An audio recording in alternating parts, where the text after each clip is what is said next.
The recent release of Black Myth, Wukong has taken the gaming world by storm, with over 2 million players online simultaneously.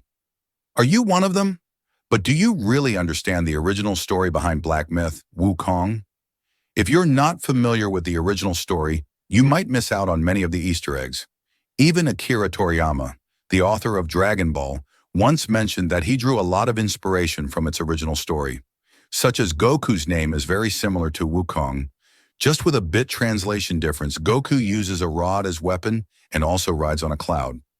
So, in this video, I'm going to give you a quick introduction to the original story behind Black Myth, Wukong, which is Journey to the West.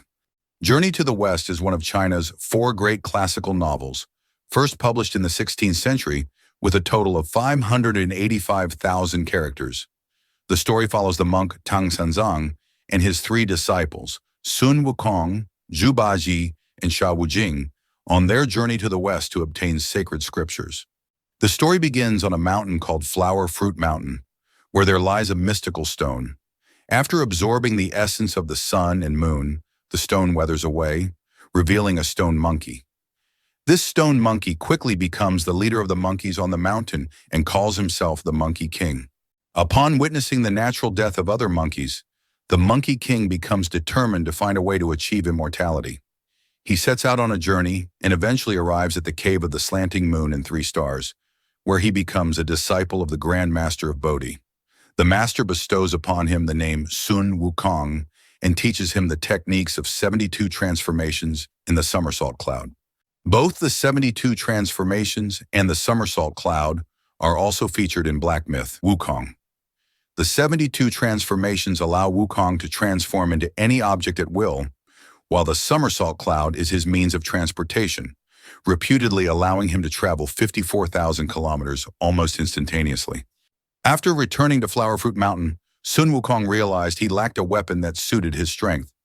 Determined to find one, he ventured into the Dragon Palace in the depths of the Eastern Sea and demanded a weapon from the Dragon King. In the armory, Wukong found a massive pillar inscribed with the words Ruyi Jingubang, weighing about 8 tons. This magical staff could change size at will and became the iconic weapon that Sun Wukong wielded.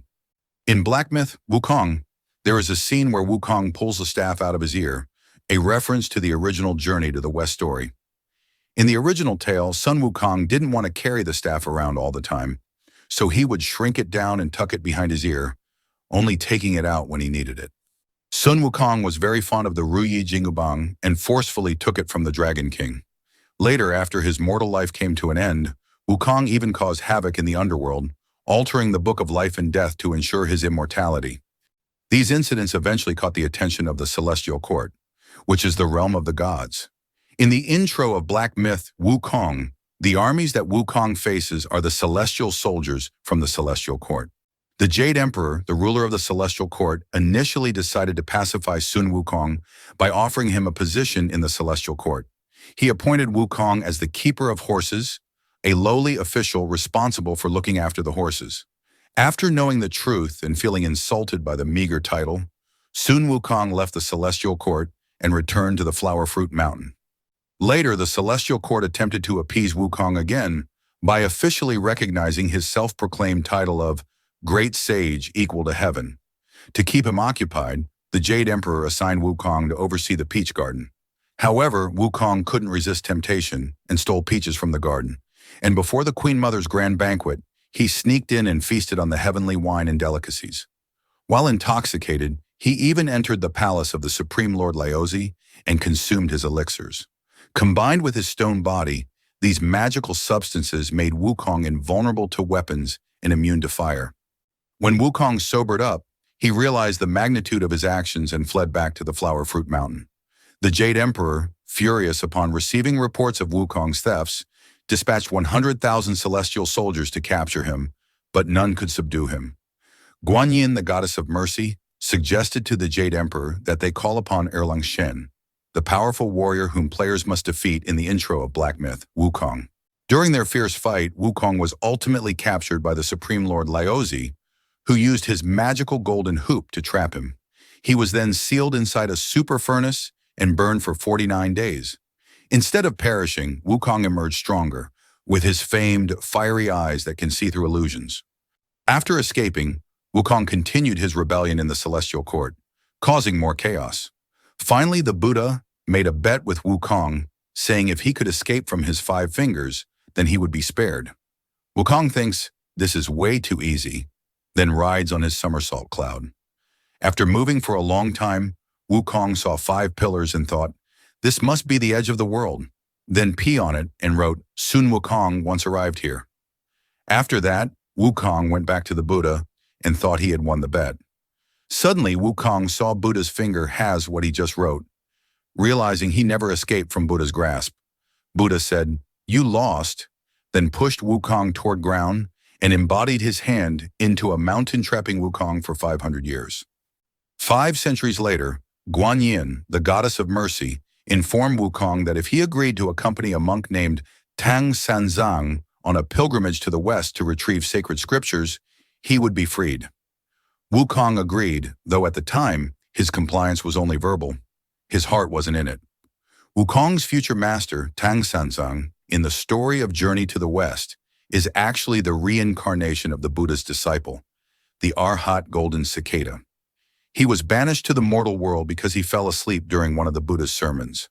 To return to the heavenly realm, he must undergo 81 tribulations on his journey to the West. In the story, Tang Sanzang's flesh is believed to grant immortality to anyone who consumes it, making him a target for demons and monsters throughout the journey. Many of these creatures relentlessly pursue him, hoping to gain eternal life by eating him. As Tang Sanzang journeyed past the 5 Fingers Mountain, he encountered Sun Wukong. Tang Sanzang said, Guanyin told me about you, and she taught me a spell that can release you. Wukong said, then use it. Tang Sanzang took out a headband and said, Guanyin also said, you must wear this before I can release you. Wukong said, fine, give it to me, and wore it right away. This headband is actually a magical item meant to confine Wukong. If Wukong is not behaving and starts doing bad things, Tang Sanzang would use a spell to tighten the headband, inflicting unbearable pain. Therefore, Wukong had no choice but to accompany Tang Sanzang on the journey to the west and learn to behave himself. This magical headband also appears in black myth Wukong. Later, Tang Sanzang got 2 more disciples, Zhu Bajie and Sha Wujing. This Zhu Bajie is the pig that Wukong was referring to in the intro. All these years, except for that pig, you're the one who talks the tallest tales. Together, they encountered countless demons and monsters along their journey, many of which serve as the bosses that players must defeat in black myth Wukong. Sun Wukong's primary duty was to protect Tang Sanzang from being eaten by these creatures. After overcoming the 81 tribulations, they finally reached their destination and successfully obtained the sacred scriptures. As a reward for his dedication and protection, Sun Wukong achieved enlightenment and was granted the title Fighter Buddha, signifying his victory over both external enemies in his own inner struggles. The story of black myth Wukong takes place after the events of Journey to the West. After achieving Buddhahood, Sun Wukong still yearned for freedom and disliked being bound by his new role. Once Tang Sanzang completed his return journey to the east, Wukong resigned from his position as Buddha, hoping to return to Flower Fruit Mountain and live a carefree life. However, his actions aroused suspicion in the celestial court. The 4 celestial kings, Erlang Shen and the mighty spirit god, led an army of celestial soldiers to attack Flower Fruit Mountain once again, which is the intro scene in the game. During an intense battle between Sun Wukong and Erlang Shen, the dreaded headband curse unexpectedly reappeared. Overwhelmed by Erlang Shen's power, Wukong ultimately met his demise. His soul transformed into a massive stone, and his remains were scattered into 6 sacred artifacts.